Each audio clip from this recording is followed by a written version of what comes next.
Imagine कीजिए आप एक ऐसे बंजर आइलैंड पर फंसे हैं जहां समुद्र की लहरों की आवाज़ एंड कुछ पेड़ों की आवाज़ के अलावा कुछ नहीं है। आपकी वो शिप जिस पर आप कुछ दिन पहले रवाना हुए थे वो पास में किनारे की चट्टानों से टकराकर टूटा पड़ा है। उसके ग्रुप के सभी साथी मर चुके थे, सिर्फ वो अकेला ही जिंदा बचा था। उसके पास कुछ लिमिटेड सोर्स थे एंड उसे ये उम्मीद बहुत कम थी कि कुछ दिनों तक मुझे कोई बचाने आए। वो अपने दिमाग और सेल्फ कॉन्फिडेंस के भरोसे ऐसी खतरनाक सिचुएशंस का सामना कर रहा था। एंड ये अनबिलीवेबल कहानी एक ऐसे आदमी की है जिसका नाम है पेड्रो सेरानो।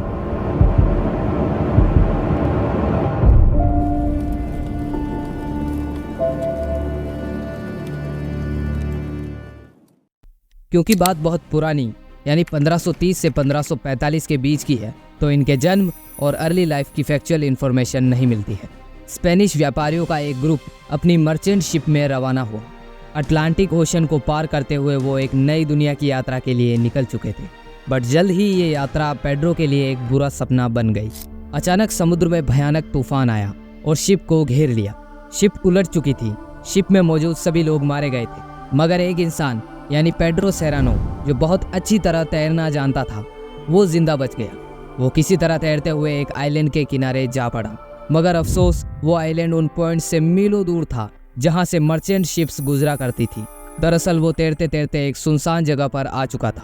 वैसे इस आइलैंड की एग्जैक्ट पोजीशन का पता नहीं लगा, बट मानना है कि ये कैरिबियन सी के सारा बैंक का एक छोटा रेतीला आइलैंड था।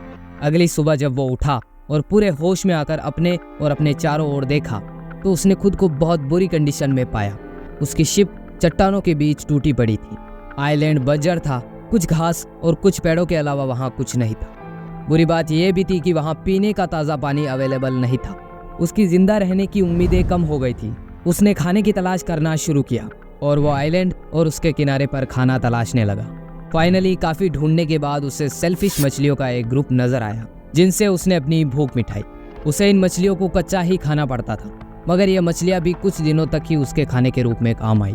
वो जानता था कि अगर इस आइलैंड पर जिंदा रहना है तो एक ऐसे खाने का इंतजाम करना होगा जो लंबे समय तक चल सके। एक दिन पानी की तलाश में वो आइलैंड के दूसरी तरफ गया, जहां उसे एक छोटी झील दिखी। झील का पानी खारा था, जो इंसान के लिए खतरनाक है। सो वो फिर से निराश हो गया एंड वापस पहले वाली जगह जाने लगा। बट अचानक उसे झील में कुछ टर्टल्स तैरते दिखाई दिए। उसने सोचा कि इसका मतलब ये रात को अंडे देने के लिए किनारे पर जरूर आएंगे। रात हो गई थी, मून लाइट झील को चमका रही थी। प्लान के मुताबिक पेड्रो एक चट्टान के पीछे छिप गया। घंटों बीत गए, हवा ठंडी होने लगी। पेड्रो पूरी तैयारी के साथ बैठा था।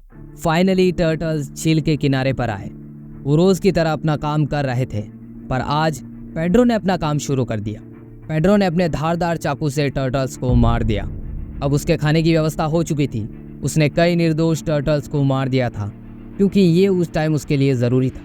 वो उनके मांस को खा जाता था एंड उनके शेल में बारिश का पानी इकट्ठा करके रखता था। इसी तरह दिन हफ्तों में बदलने लगे, हफ्ते महीनों में बदलने लगे। तेज़ धूप और तेज़ तूफानों का सामना करते हुए पेड्रो सिर्फ टर्टल्स एंड बारिश के पानी के सहारे अपना टाइम बिता रहा था। अब उसके पास खाना तो था, बट उसे खाना पकाकर खाना था। सो वो आग जलाने को ट्राई करने लगा। उसका मानना था कि शायद इससे उसे पका हुआ खाना खाने को मिलेगा एंड इससे रात में गुजरने वाले मर्चेंट शिप्स को भी इशारा मिलेगा। जलाने की लकड़ियां तो उसे अपने टूटे शिप से मिल गई, बट उन्हें जलाने के लिए कुछ नहीं था। वो रोज एक एक इंच पर पत्थर ढूंढता, बट उसकी कोशिश बेकार हो गई। क्योंकि आइलैंड बंजर था तो उसे ऐसे पत्थर नहीं मिले जिनसे आग जलाई जा सके। फाइनली एक दिन उसने समुद्र के बॉटम से पत्थर लाने का सोचा। वो अच्छा तैराक तो था ही, सो समुद्र में कूद गया। काफ़ी देर तक उसने समुद्र में गोते लगाए, बट रिजल्ट अच्छा नहीं मिल रहा था। बहुत कोशिश के बाद आखिरकार उसे 2 ऐसे पत्थर मिल ही गए। फिर से उसके मन में एक उम्मीद जगी। वो दोनों पत्थरों को किनारे पर लाया, सूखी घास इकट्ठा की एंड अपने चाकू की मदद से दोनों पत्थरों पर वार करने लगा। काफ़ी टाइम लगा, बट एक चिंगारी ने घास को जला दिया। इतने महीनों में पहली बार उसने एक छोटी सी जीत हासिल की। उसने पका हुआ खाना खाया एंड अपनी पहले जैसी नॉर्मल लाइफ फील की। उसका कॉन्फिडेंस भी बढ़ गया। उसे आइलैंड पर 3 साल पूरे हो चुके थे। बाल दाढ़ी बढ़ चुके थे, उसके कपड़े फट चुके थे एंड एनवायरनमेंट के हिसाब से उसका शरीर सॉलिड हो चुका था। अब आइलैंड ही उसकी हैबिट था। कभी कभी वो कुछ दूर से गुजरती शिप्स को भी देखता था, बट उनकी तरफ से कोई इशारा नहीं आता था, क्योंकि शायद शिप्स के लोग पेड्रो को नहीं देख पाते थे। उसे काफ़ी दुख होता था जब शिप्स लगातार उसे इग्नोर करके चले जाते थे। एक दिन सुबह पेड्रो अपनी नींद से जगा। उसके सामने उसकी रात को जलाई गई आग जल रही थी। उससे काफी धुआं हो रहा था। पेड्रो ने अपनी आंखें मली और एकदम ध्यान से देखा तो वो चौंक गया। धुएं के बीच एक चेहरा था। वो चेहरा पेड्रो को घूर रहा था। दरअसल वो पेड्रो जैसा ही एक आदमी था जिसकी शिप भी पिछली रात तूफान ने तोड़ दी थी और वो शिप के एक टुकड़े के सहारे आइलैंड पर पहुंचा था। जब उसने पेड्रो को इतने भयानक रूप में देखा तो वो डर गया। इधर पेड्रो ने कई सालों से इंसान देखा ही नहीं था, सो वो भी धुएं के बीच उसे देखकर डर गया। दोनों एक दूसरे को ये समझकर भागने लगे कि ये एक डेविल है। दोनों तेज रफ्तार के साथ दौड़ रहे थे।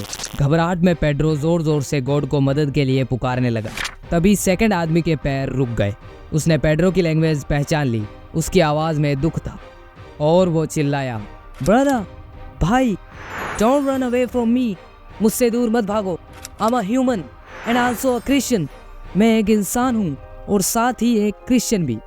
हमें एक दूसरे से बात करनी चाहिए। दोनों ने एक दूसरे को समझ लिया और एक नए रूटीन के साथ आइलैंड पर जीने लगे। उन्होंने कामों को बांट लिया जिससे उनकी आग भी नहीं बुझी।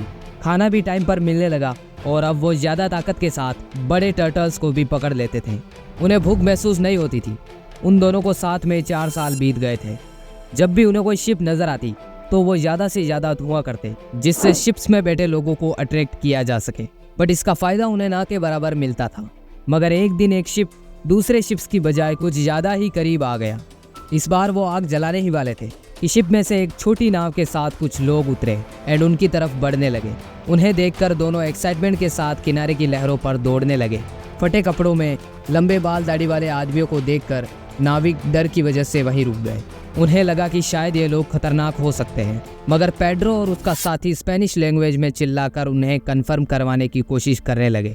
नाविकों को एहसास हुआ कि ये जंगली लोग नहीं हैं, बल्कि हमारे स्पेनिश दोस्त हैं जो आसपास के एरिया में गायब हो गए थे और इतने सालों तक मुश्किलों का सामना कर रहे थे। उन दोनों को शिप में बिठाकर स्पेन ले जाया गया। वहाँ पेड्रो ने अपनी दास्तान सुनाई कि कैसे उन्होंने 7 साल एक डेजर्टेड आइलैंड पर बिताए। दुख की बात थी कि पेड्रो के उस साथी को आइलैंड का एनवायरनमेंट सूट नहीं हुआ और स्पेन आते ही कुछ दिनों में उनकी मौत हो गई। पेड्रो अपने परिवार के पास चला गया जो इतने साल से उसे मरा हुआ समझ रहा था।